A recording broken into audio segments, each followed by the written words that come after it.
A terceira temporada do Fórum Brasil, com o apoio do Sebrae, já começou e realiza diversos encontros nas principais cidades históricas de interesse cultural do país.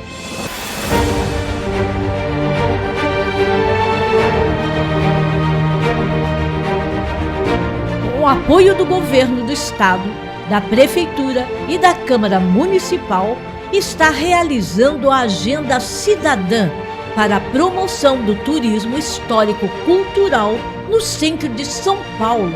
Afinal, São Paulo é uma das cidades mais antigas do Brasil. Aqui também começou o Brasil. Faça valer seu protagonismo e venha conosco nessa terceira temporada ajudar na recuperação de nosso patrimônio histórico. Fórum Brasil de Turismo Cultural, transformando o patrimônio histórico em ativo turístico-cultural.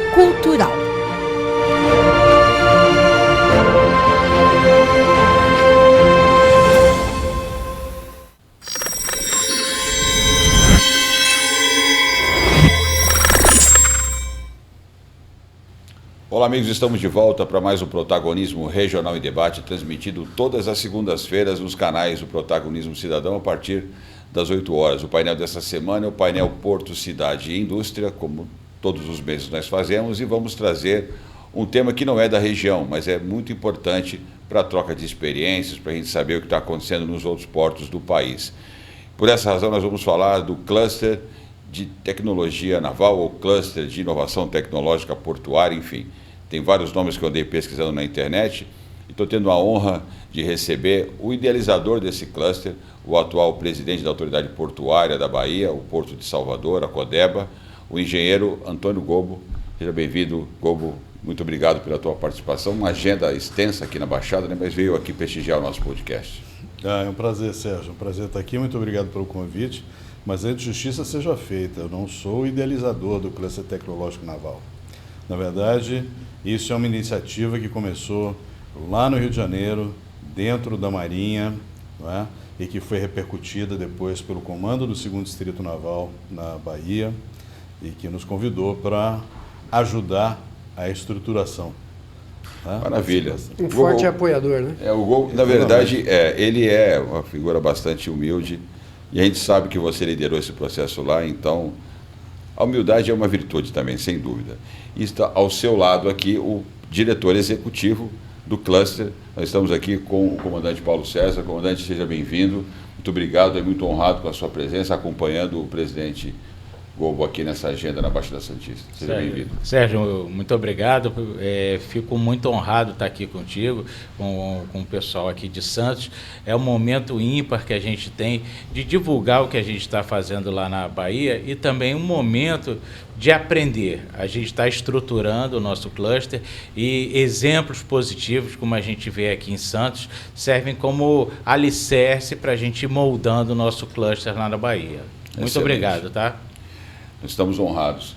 E o nosso comentarista do painel Porto, Cidade e Indústria, Eduardo Lustosa, engenheiro, especialista em consultor portuário. Lustosa, vamos lá tocar esse programa, né? Tem tudo a ver, né, com nossa luta aqui de 15 anos em prol do movimento hidroviário aqui na Baixada Santista. Todos os processos são finitos, né, e a gente enxerga claramente o Porto de Santos, né, chegando ao seu ponto de saturação e expansão do nosso porto para um eixo hidroviário vai ser inevitável. Então, estamos plantando a sementinha, é sempre uma alegria voltar aqui. Vamos lá, então acho que era bom você explicava para a gente, né, Gobo, Isso. o que na verdade não havia sido uma iniciativa pessoal, mas eu acho que é importante esclarecer para quem está acompanhando o que se trata esse cluster, né? O que é isso, o que essa ideia propõe. Na verdade, o Rio de Janeiro tem iniciativas similares, né? Aqui em Santos também tem algo em torno do hub de inovação da indústria portuária, ou do chamado retroporto ou porto indústria. O que vocês estão propondo e o que significa esse termo? O Cluster Tecnológico Naval, ele é a reunião de empresas prestadoras de serviço ou fornecedoras de tecnologia ou fomentadoras de alguma forma da economia do mar. Tá? existem estados que têm uma vocação natural para a economia do mar. Então, é Rio de Janeiro, Bahia, Rio Grande do Norte, onde nós temos também um cluster tecnológico, não é? E nós sabemos que é importante, primeiro, 95% das importações e exportações, do comércio que o Brasil realiza com outras nações é realizado através do mar. E o mar também apresenta uma miríade de serviços relacionados direta e indiretamente que não pode ser desprezado. Hoje nós temos aqui a necessidade de consolidação de uma zona econômica exclusiva marítima no Brasil. Temos a necessidade de fazer exploração de recursos, exploração sustentável, naturalmente, né, de recursos naturais. Tem uma série de serviços relacionados a comércio, indústria, serviços turísticos, né? E isso tem, de alguma forma, que ser canalizado e potencializado através de uma reunião de empresas com interesses comuns, com o suporte da academia, com o suporte de instituições de pesquisa científica, com a sociedade civil organizada. Isso se processa através do cluster tecnológico naval lá na Bahia. Eu lembro que o Paulo César vai lembrar bem disso, né? Quando assumimos ali a presidência da CODEBA, que é a Autoridade Portuária Federal na Bahia, a primeira reunião que foi feita, oficial, foi com a Autoridade Marítima. No caso, o vice-almirante Antônio Carlos Câmara, que é o comandante do 2º Distrito Naval. Um visionário, eu costumo dizer isso. Tá? Bacana. É muito interessante isso, e ter essa visão desenvolvimentista. E havia já uma grande movimentação da sociedade em torno de vários eixos da economia do mar, mas isso não estava devidamente consolidado e agrupado no estado da Bahia. Então, o almirante Câmara chegou e pediu apoio da autoridade portuária para que a gente conseguisse, já que a Marinha tem um papel eminentemente institucional dentro da sua missão constitucional, né, de prover o desenvolvimento, o fomento ao desenvolvimento do Brasil, mas solicitou apoio da autoridade portuária para que nós pudéssemos ajudar a viabilizar e concentrar esses esforços. E citou como modelo o cluster tecnológico naval do Rio de Janeiro, onde no Rio de Janeiro a gente sabe que mais de 80% da economia do Rio de Janeiro já gira em função do mar, em função da tecnologia marítima, do comércio e do petróleo, principalmente, né? Então isso daí já estava mais ou menos organizado. Aliás, muito bem organizado, eu diria. E começou lá com 2 empresas da Marinha, que era a Engeprom e aquela empresa de defesa, né? A Engeprom e a Amazul. E a Amazul. A Nuclep. A Nuclep. Então, qual foi a ideia? Se isso serve a um projeto estratégico de integração e de desenvolvimento, não só nacional, mas não só regional, mas nacional, então nada mais natural do que nós replicarmos as estruturas já existentes, primeiro para não reinventar a roda, que não havia necessidade alguma, mas segundo e principalmente para prover equidade de governança, para que pudesse haver maior intercâmbio e maior facilidade de integração entre todos os clusters que venham a ser desenvolvidos, né? Nós somos o 4º cluster, né? Contando aqui o hub daqui de Santos, né? Então, esse projeto estratégico é que levou à consolidação. A autoridade portuária, obviamente, dentro da sua missão de responsabilidade social, se encarregou de prover meios e materiais para que essa iniciativa se materializasse, não é? Mas é uma iniciativa conjunta entre a Marinha do Brasil, a Autoridade Marítima da Bahia e a Autoridade Portuária. Começamos com, e depois o Paulo César, que é o nosso, que é o presidente, de fato, né, o presidente executivo do cluster, né, ele vai nos dar maiores detalhes sobre as empresas fundadoras, que também são empresas que tiveram um espírito público gigante, porque, na verdade, são muitas vezes concorrentes entre si, mas que estão ali agrupadas dentro de um objetivo comum de desenvolvimento, um ganha-ganha para dentro do eixo da economia do mar. Boa noite, Paulo César. A Marinha, que historicamente teve tantos papéis importantes para o Brasil, né? Inclusive foi a queridinha do imperador, do último imperador brasileiro. Isso voltou bem na história. A gente, mais uma vez, vendo a Marinha ocupar um papel de destaque. Eu acho que não foi, certamente não foi por acaso o oficial da Marinha foi escolhido para essa missão tão nobre. Como é que está encarando esse desafio aí? Quais são as primeiras medidas aí que o senhor tomou quando teve, enfim, efetivada essa missão? Primeiro é a felicidade de ter o reconhecimento, né, da instituição e da autoridade portuária também, pelo meu nome em si, né? E vendo um projeto, o presidente acabou não falando, mas o início lá de 3, 4 empresas, hoje o case virou um case de tanto sucesso, já são 100 empresas associadas no Rio de Janeiro. E serviu de exemplo para o cluster de Natal, e uma coisa interessante, que guardou a particularidade do Rio Grande do Norte. Lá a indústria muito voltada para a indústria eólica, offshore, pelos ventos constantes lá no Rio Grande do Norte, a indústria salineira, e em Salvador não foi diferente. Eu fiquei muito honrado de ter sido o meu nome ventilado e depois efetivado na diretoria executiva do cluster, e é uma coisa que realmente me motiva muito, porque eu digo que às vezes a gente vê nas nossas universidades teses maravilhosas, tanto de conclusão de curso quanto de mestrado, teses maravilhosas, mas que às vezes se perdem na aplicabilidade.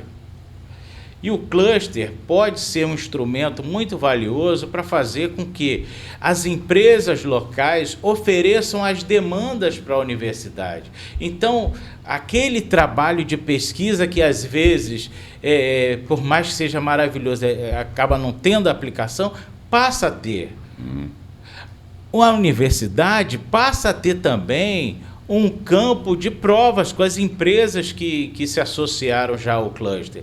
O cluster da Bahia cresce com 10 empresas, já empresas fortes, empresas, a Bahia Marina, que é a maior marina, o Estaleiro Enseada, que graças a Deus está retornando a construção. Começou, agora não pode esquecer nenhuma, hein? Está retornando a produção de plataformas, CS Portos, que é a grande arrendatária de parte do Porto de Aratu com granéis sólidos, a Belov com a empresa de engenharia, obras submarinas, Estaleiro, que está lá conosco, Estaleiro Enseada, que eu já tinha falado, nós temos também a própria Codeba, com os 3 portos que acabam movimentando muito a economia local. Temos no cluster uma empresa de saneamento. Nós não podemos pensar em desenvolvimento sem pensarmos em sustentabilidade. Nada como o presidente do Conselho de Administração, que é o presidente Gobo, ter assessoria de uma empresa que cuida das nossas águas. Então, o cluster nasce com uma gama de empresas, a Intermarítima, que é uma grande empresa logística, o terminal de contêineres de Salvador, da Wilson Sons, está conosco também. Então, nós temos um time forte que pretende, juntamente com o governo do estado, que tem se mostrado um parceiro grande em acolher as demandas das empresas, as demandas da academia. Isso faz com que qualquer um esteja motivado no cargo. Eu estou muito motivado e eu tenho certeza que a gente, terminando de se estruturar, que realmente é a fase inicial do cluster, inaugurado recentemente no final do ano passado, tem tudo para prosperar e contribuir muito para a economia da Bahia. Vocês estão aplicando o velho conhecido conceito da tripla hélice, né? Sim, sim, sim. Governo, Estado, universidade e setor produtivo privado, né? Bom, Lustosa, fica à vontade. Eu não quero falar muito aqui da nossa região, nós estamos mais querendo aprender com a Bahia, né? Vocês estão vindo aqui. Nós estamos trabalhando aqui com o Blue Economy Santos, né? Com a economia do mar também. Essa questão do saneamento, nós temos tido aí uma grande preocupação, porque nós temos no estado de São Paulo praticamente 8 emissários submarinos, 3 na Praia Grande, 1 em Santos, no Guarujá, 2 em São Sebastião e 1 na Ilha Bela, com um volume de descarte diário de esgoto, lodo, de 10 metros cúbicos por segundo, multiplicado por 60 dá em minuto, por 60 dá em hora, por 24 dá por dia, 365 dá o volume, né, por ano. É uma massa, um lodo significativo, né, que, a meu ver, afeta até os fitoplânctons, que são responsáveis por produção de 50% do oxigênio no planeta, eu acho até que é mais. Então nós temos tido essa preocupação aqui, eu estou passando até para conhecer também a realidade de vocês, porque eu sou uma crítica muito forte a isso, porque um copo de água, se você homogeneizar a quantidade de moléculas em todas as águas do planeta, em qualquer lugar que você tirar um copo de água com uma molécula pintada de vermelho, você vai achar 10 moléculas. Então, num simples copo de água. Agora, imagina esse volume todo no estado mais rico e industrializado da federação, se tornou um grande poluidor das águas oceânicas. E nós estamos trabalhando para levar isso adiante, para que a entidade de saneamento ela justifique isso, apresente números de que isso está sendo diluído. E, a bem da verdade, na engenharia de saneamento, a gente não vê isso, eu tenho alguma visão. E como é que vocês estão trabalhando isso na Bahia em relação a essa proteção das águas, né, dessa economia circular azul, né, do nossa Amazônia azul? Porque aqui nós estamos com problemas.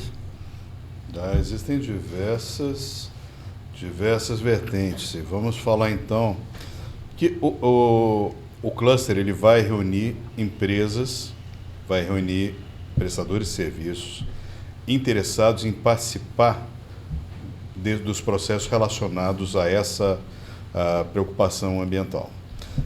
Mas nós temos que lembrar que nós temos a segunda maior baía abrigada do mundo, que é a Baía de Todos os Santos. A Baía de Todos os Santos hoje, ela tem um potencial gigantesco, não só para a navegação, mas considerando todos os aspectos ambientais. Tá? O comércio marítimo ele traz diversos elementos de degradação. Ele traz troca de águas, de lastro. Né? Essas águas de lastro, elas provocam, por exemplo, o aparecimento do famoso coral-sol, que veio lá da Ásia e hoje praticamente infestou todo o litoral brasileiro. Então existem iniciativas que hoje ainda estão debaixo dos eixos de ESG da atuação da CODEBA, da atuação de responsabilidade social da Companhia Docas da Bahia, da Autoridade Portuária. Por exemplo, projetos de recuperação e replantio de espécies nativas de coral, para tentar repovoar os corais, ao mesmo tempo em que se contratam, se licitam hoje serviços de análise de água e maior controle no despejo das águas de lastro. Por exemplo, esse é um aspecto.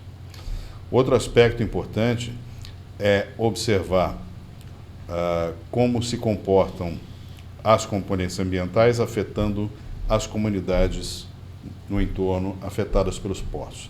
Nós temos ali os portos da Baía de Todos os Santos, que são Salvador, Aratu, Candeias, mas também temos o Porto Ilhéus, a 500 quilômetros abaixo, que também é um importante porto exportador, não é? E essas comunidades, elas se comunicam com os portos. Comunidade de Salvador, comunidade de Candeias, comunidade de Aratu, a comunidade de Camaçari, comunidade de Ilhéus, não é?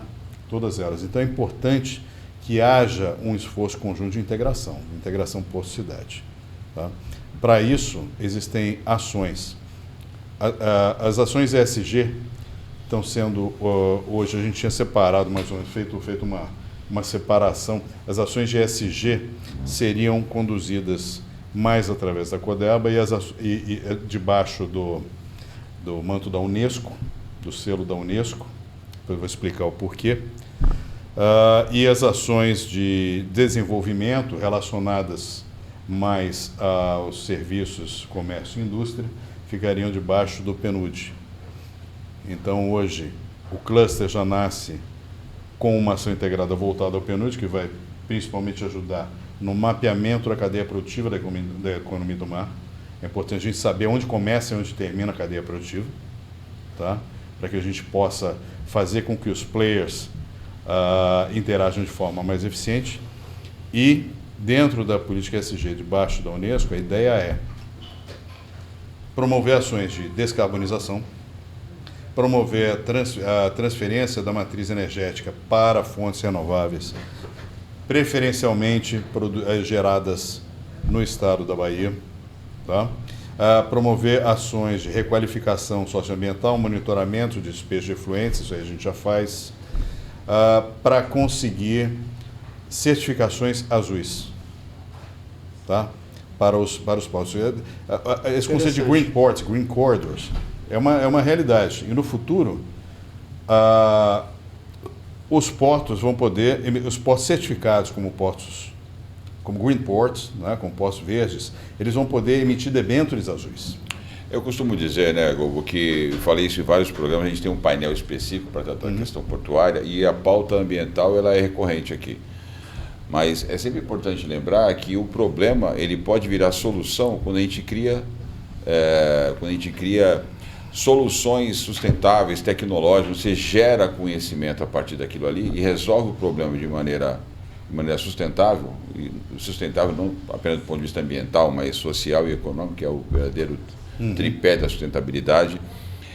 Você falou da água de lastro e para mim esse é um exemplo bastante interessante, porque criar soluções para água de lastro com o menor impacto nos nossos mares possível pode se transformar num ativo econômico, né? Numa demanda econômica para as nossas regiões. Muito interessante isso.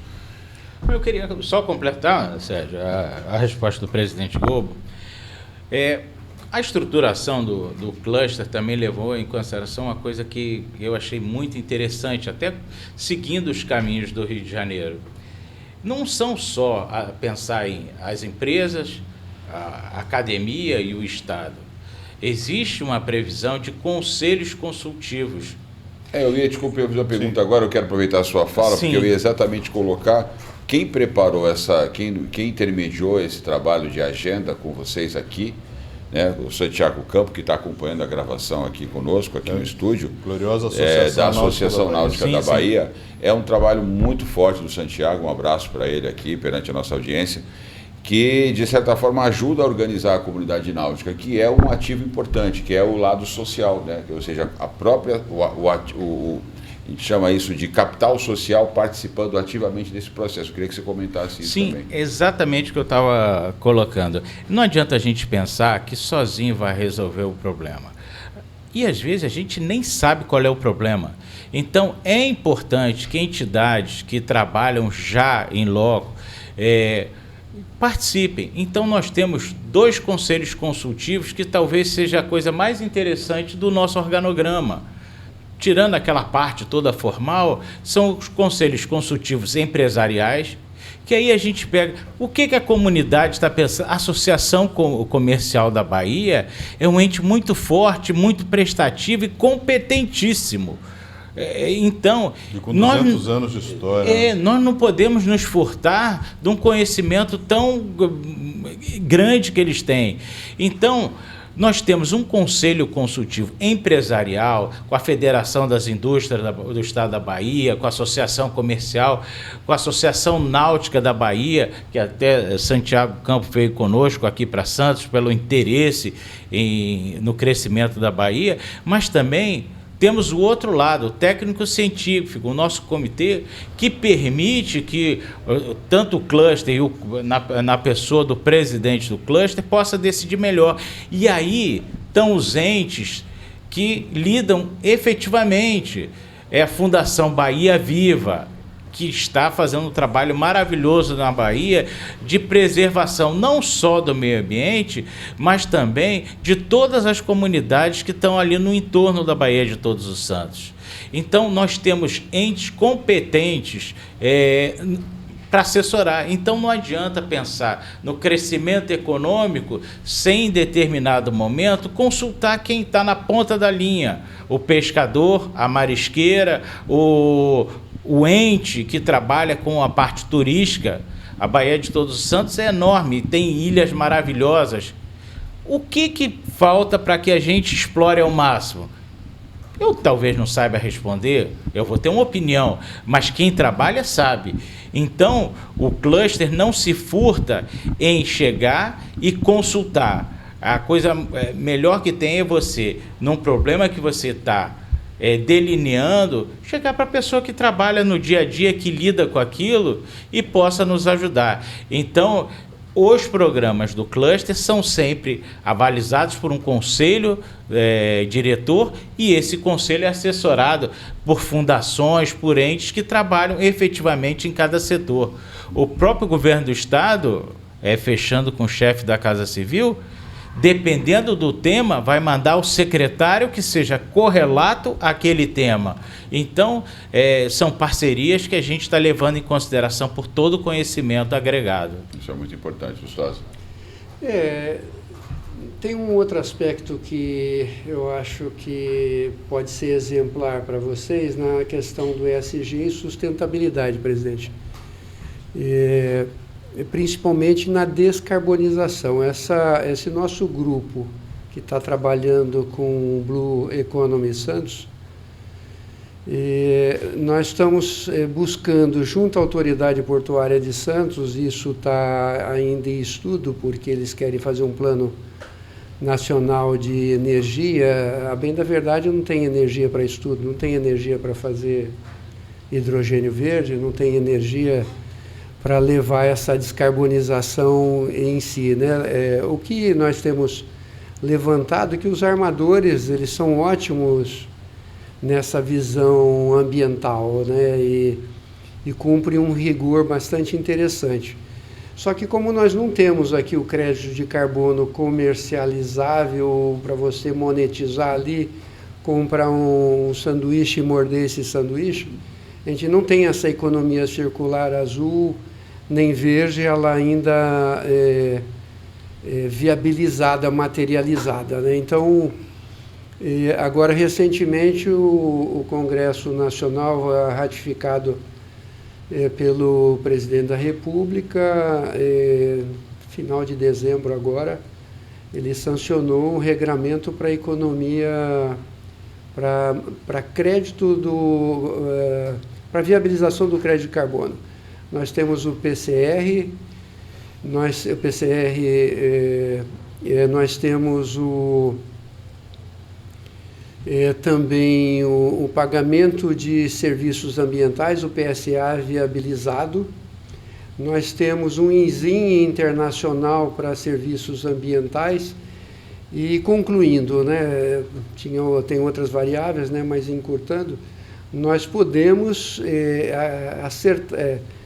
negociar com os armadores que, ao invés de ele pagar isso, o crédito de carbono dele, o que ele emite, né, de carbono, ele creditar isso e pagar lá na Europa, exemplo, Reino Unido, que movimentou 2,2 trilhões de dólares em 2024, né? Então ele polui aqui e monetiza lá fora, porque nós não temos esse aparelho essa legislação em si para que ele pague aqui no Porto de Santos, pague no Porto da Bahia, do Rio de Janeiro e etc. Então, isso é um aspecto que nós estamos trabalhando aqui em Santos, estamos tendo alguma dificuldade, que eu faço a sugestão também para vocês olharem isso lá, para ter essa receita de descarbonização dos armadores. Mas isso é uma agenda colaborativa, tá?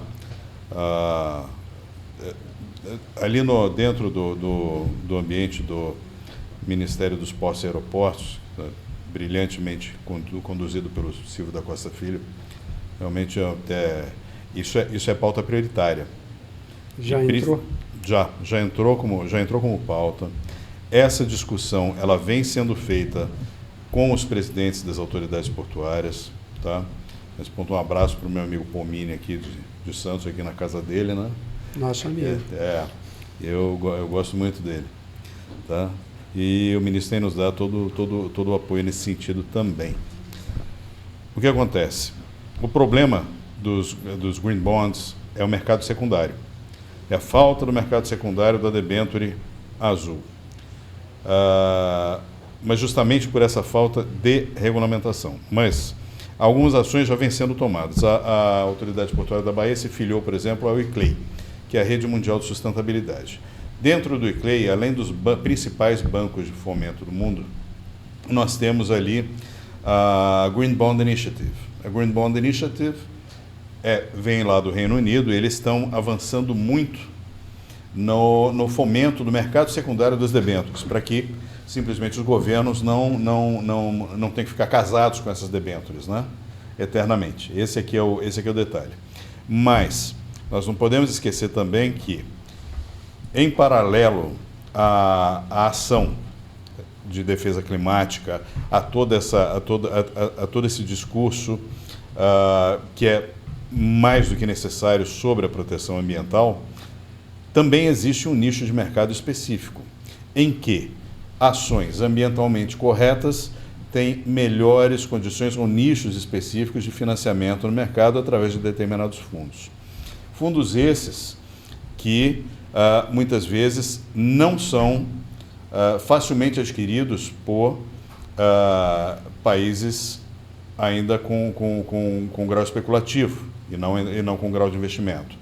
Mas empreendimentos ambientalmente responsáveis, e aí vai o processo de certificação dos portos, como Green Ports, e das rotas de comércio, como Green Corridors, isso permite que essas certificações tornem os proprietários não somente áreas arrendadas nos portos, operadores e armadores, que eles sejam elegíveis a determinadas fontes de financiamento ambientalmente corretas, principalmente na Europa.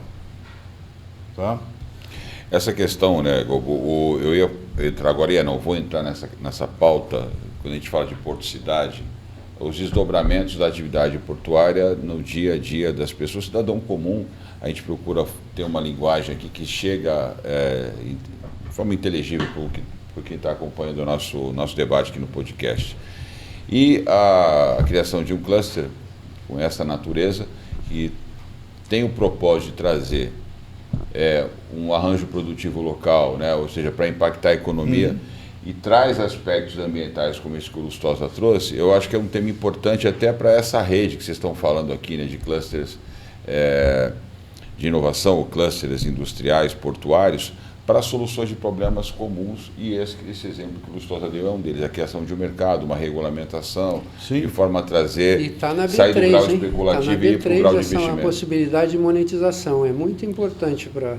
E ela já começou, já teve uma iniciativa fantástica do Ministério dos Portos, que foi a regulamentação da emissão de debêntures para operações portuárias. Então, na verdade, isso é um desdobramento. A debênture verde ou a debênture azul, na verdade, é uma especialização, é um certificado, vamos dizer, eu consigo fazer emissão de debênture em condições ainda melhores se a instalação portuária ou a operação portuária for considerada e certificada como ambientalmente correta. Isso vai facilitar muito o encarteiramento dessas debêntures pelo mercado, não é? e criando esse giro financeiro que é necessário para que essa moeda exista, para que essa letra de câmbio exista. E essa moeda, ela vai poder remunerar a nova geração de energia para atender. Nós estamos com uma prioridade aqui incentivando o fornecimento de energia para os green ships, né? Sim. Para que deixem de poluir a cidade, né? Nessa modelagem ele passaria a remunerar o período que ele está fundeado, o período que ele entra no canal e o período que ele está atracado queimando o óleo diesel, né? Eu vou um pouco além. Vai chegar um momento, porque esses nichos, eles se especializam. É como, vocês lembram da ISO 9000, ISO 14000, né? Criou-se um nicho específico de mercado em que quem não tivesse essas certificações, no médio e no longo prazo, não terá mais acesso a determinadas rotas de comércio. Era rejeitado, né? Exatamente. Isso vai acontecer com os Green Corridors também. Haverá rotas em que somente poderão operar entre elas, na vez que tiverem, por exemplo, portos que, por exemplo, da Codeba, Santos já fez, não é? E a Codeba vai inaugurar agora, no mês que vem, por exemplo, a eletrificação do cais, para evitar o consumo da poluição de diesel. Nós não temos energia suficiente para isso aqui. Um navio de passageiro desse tem 7 mil, é uma cidade. Mas sabe que em 2028 vai ser mandatório. Então, para isso, está se instalando fontes alternativas, estamos comprando, vai ser feita essa compra de energia, vai ser feita a instalação de subestações. Isso tudo está no nosso planejamento estratégico. Quer dizer, agora nós já vamos ter os plugs, né, onde vão operar já os rebocadores, vão operar alguns navios de carga ali no porto público. Né? Para rebocadores, o Pomini inaugurou aqui agora uma opção de crude iron. Né? Nós vamos fazer para os rebocadores e para os navios, os graneleiros que operam no porto público também.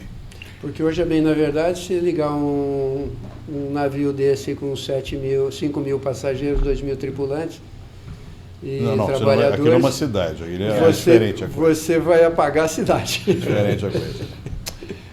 Presidente, quais hoje, digamos assim, os projetos que a gente pode destacar que estão surgindo no horizonte aí com a fundação do cluster? Ele foi lançado em outubro, 4 de outubro do ano passado, um pouquinho antes da eleição, né? Dia 3 de outubro. Dia 3 de outubro. O que está no horizonte? Parece que vocês têm uma parceria também com o Cimatec Mar, né, do Senai, sim. Da Bahia. Ele faz parte do Conselho Consultivo Técnico Científico, Leonardo, importantíssimo. Um abraço para o Leonardo também. O Santiago me acompanhou numa visita lá, um projeto muito bacana. E o que está no horizonte em relação ao que já aconteceu de outubro para cá? Bom, uma coisa que eu tenho acompanhado e buscado agora para o começo do ano é a gente conhecer um pouquinho mais o mercado de descomissionamento de plataformas. Isso é um mercado que é importante. Nós temos um grande campo petrolífero ali no nosso vizinho, Sergipe, e as plataformas, diferentemente de uma embarcação menor, ela tem que ser desmontada, vamos dizer assim, com todo rigor, exatamente para a prevenção de qualquer risco de dano ao meio ambiente. Quer dizer que o desmonte é mais complexo do que a montagem. É mais complexo. Na hora da montagem ainda não tem restos de combustível, não tem oxidação de metais que compõem a plataforma. E as plataformas de Sergipe estão chegando no final da vida útil. Em algum lugar, elas vão ter que ser descomissionadas. E nada como ser descomissionada também ali no estado vizinho, que tem 2 estaleiros já sendo estudados pela Petrobras via Universidade Federal Fluminense, que eu já estive conversando com eles, para que participem desses estudos e que pode ser um grande ponto de partida para incrementar a economia e de uma forma associada muito firmemente à preservação do meio ambiente. O descomissionamento tem todo um rito que faz com que aquele que o faça primeiro, preserve o meio ambiente, por outro lado, também gere recursos financeiros bastante consideráveis para o Estado, né? Partimos também, o governo do Estado está em franco avanço para a constituição de um parque tecnológico. E nada mais do que pensar num computador quântico para que nós tenhamos um avanço considerável. Mas uma coisa que o cluster pensa, eu recebi até uma empresa aqui de São Paulo, lá em Salvador, para falar sobre isso. Eu deixei claro, eu não quero comprar seu computador. Eu não quero, como Estado da Bahia, chegar na prateleira de outro estado ou de outro país e comprar alguma coisa. Agora, o que você vai fazer? Você vai instalar uma filial da sua empresa em Salvador? Você vai passar conhecimento sobre esse computador quântico para a Academia de Salvador, para o povo de Salvador? Só assim que a gente faz com que esses benefícios sociais cheguem a quem precisa. Então tem que haver a transferência de conhecimento. Então não me adianta comprar nada na prateleira. Então eu quero que abra uma empresa lá, eu quero que trabalhe lá.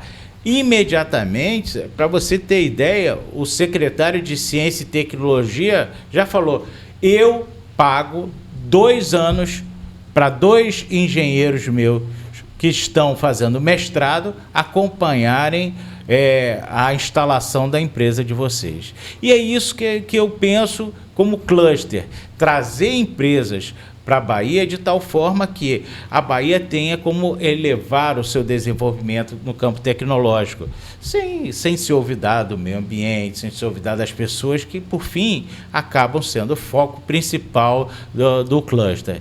Então, esses 2 itens são iniciais que pensamos, mas, claro, à medida que a gente vai avançando no trabalho e conhecendo também as outras entidades e os problemas de cada um, vão aparecendo coisas que vão entrando no nosso radar e nós vamos atacar sim. Existe hoje um mercado riquíssimo, por exemplo, para serviços de navegação dentro da Baía de Todos os Santos. Sim. Tá? Serviços de navegação que são essenciais. E ali a navegação, ela realmente conecta. Você vê que Salvador, por exemplo, tem 3 ilhas, né? Tem. Que precisam ser interconectadas. Tá? Isso é um mercado fantástico. Tem muita coisa para explorar lá. Infelizmente, nós estamos com pouco tempo para terminar o programa de hoje, passa rápido, né? Eu quero aproveitar esses minutos finais aqui, Gogo, até para que vocês possam colocar os portos sempre vistos por muita gente como meros locais de passagem, de riqueza, onde não consegue reter. Aproveitando a fala do Paulo César aqui, eu acho que dá para ficar uma mensagem de otimismo para quem está acompanhando o programa, que essa iniciativa em Salvador e outros clusters que estão surgindo, essa rede nacional, que vocês estão, esse diálogo, né, entre os portos e a criação dos seus clusters de inovação, ou até cluster de fomento à produção local nos portos, ela traz uma nova perspectiva, né, da importância de um porto para a sua economia, não só como instrumento de passagem de mercadorias e comércio, mas também como indutor de desenvolvimento. Mais do que isso, né? A gente tem que lembrar sempre que os portos são instalações estratégicas de um país. Tá? Todo o comércio do país, invariavelmente, vai passar, de alguma forma, por algum porto. Sejam portos marítimos, fluviais, ou até mesmo portos terrestres, né? A história do Brasil fala lá, né? O marco da abertura dos portos do país, né? Isso está... Sim, e que começou na Bahia, tá? A gente tem esse marco. Começou na Bahia. Antes do Rio de Janeiro. Sim. Mas a necessidade do estabelecimento de uma lógica intermodal para os portos é fundamental. Hoje nós temos que resolver uma série de gargalos estruturais que foram sendo criados por opções estratégicas de governos dos últimos 100 anos, por exemplo, a opção rodoviária, não é? Que praticamente erradicou as ferrovias, e hoje isso está sendo retomado com grandes esforços, né, do governo para que haja essa pequena alteração, não, porque hoje, se nós investimos aí, sei lá, 3,5% do PIB em logística e infraestrutura, ainda assim nós vamos demorar décadas para alterar a matriz de transportes, né? Então, nós sofremos, né, no Brasil com deficiência de infraestrutura terrestre e até marítima, né? Eu vejo os portos limitando o comércio internacional nos próximos 15 anos. Que poucas coisas vão se mudar, a fila de navios está cada vez mais crescendo, acredito que em todos os portos. Aqui hoje acho que tinha 113 navios na Barra e o custo de demurragem dos navios não para de crescer, significa que a fila não atende. O Porto de Santos cresce 10% ao ano, sim, o agro está crescendo 20% e não tem infraestrutura, né? Os caminhões para chegar ao Porto de Santos sofrem cada vez mais. E aí que eu queria deixar muito rapidamente um movimento que nós estamos fazendo no intuito de desenvolver aqui na região complexos industriais integrados a portos fluviais, conectado ao nosso porto internacional. Esse é um movimento que eu comecei falando, né, e estou trazendo de volta a nossa agonia, porque a nossa região metropolitana sofre muito de carência de empregos e eu sou um crítico que fala que o que mais cresce aqui é favela, desemprego, violência e outras coisas feias na periferia, porque a indústria subiu a serra. Então nós precisamos trazer a indústria para o eixo hidroviário no entorno do porto. A Europa fez isso há 40 anos atrás, convidando as indústrias a saírem da beira da estrada, da rodovia, para ir para a beira das hidrovias, dando incentivos fiscais para que 50% dos trabalhadores fossem trabalhar de barco, chegasse pelo modal fluvial, e para que a Europa fosse mais competitiva, porque se ela não fosse competitiva, a Europa seria invadida pela China, por exemplo, iria promover desempregos e etc, etc. Então nós aqui estamos tendo esse movimento, né, de criar complexos industriais na beira d'água, para fomentar o porto, reduzir o custo logístico das indústrias e aumentar a competitividade do país. Essas foram as considerações finais, então, né? Porque estamos indo para o foi. final. Então, sim, então, obrigado pela tua participação mais uma vez. Feliz Natal para você, feliz Ano Novo. Grande Lustosa. Coronel Paulo César. Coronel, meu Deus do céu, só você faz comigo. Comandante Paulo César, muito obrigado pela sua participação. Deixa o espaço final para se despedir do nosso público. Eu vou voltar a agradecer aqui a presença, mas também fazer uma pequena colocação. Uma das coisas que a Codeba tem enchido os olhos agora de todos também, às vezes, é divulgação. A área portuária, às vezes, fica muito voltada para gente que está muito próximo do porto, para gente que labora junto ao porto, né? E a gente acaba escutando, se olvidando, assim, de passar para a comunidade. Na pandemia, a Bahia não produz trigo, mas todo mundo queria receber em casa, pelas entregas, a pizza, o pão, o macarrão. Onde estava entrando o trigo? O trigo estava chegando ali pelo Porto de Salvador, pelo terminal portuário Cotegipe, que também lá da Bahia, que é um parceiro também, uma empresa fundadora do cluster. Então, o que o cluster também deseja fazer é reforçar a informação que chegue para aquele mais carente, para aquele que está um pouco mais distante, da importância do porto e o produto que está chegando. Ninguém falava que estava chegando o material para fazer a pizza, que recebe à noite, naquele momento que estava todo mundo trancado em casa. O pão Ninguém estava sabendo disso. Então, é uma das coisas que é até um aplauso aqui ao presidente Gobo, o número de interações com a sociedade mostrando o serviço e a importância do porto. Isso a gente tem que continuar fazendo, e o cluster vai se empenhar ao máximo para reforçar essa ideia da importância, porque a população só vai realmente valorizar ao entender a importância.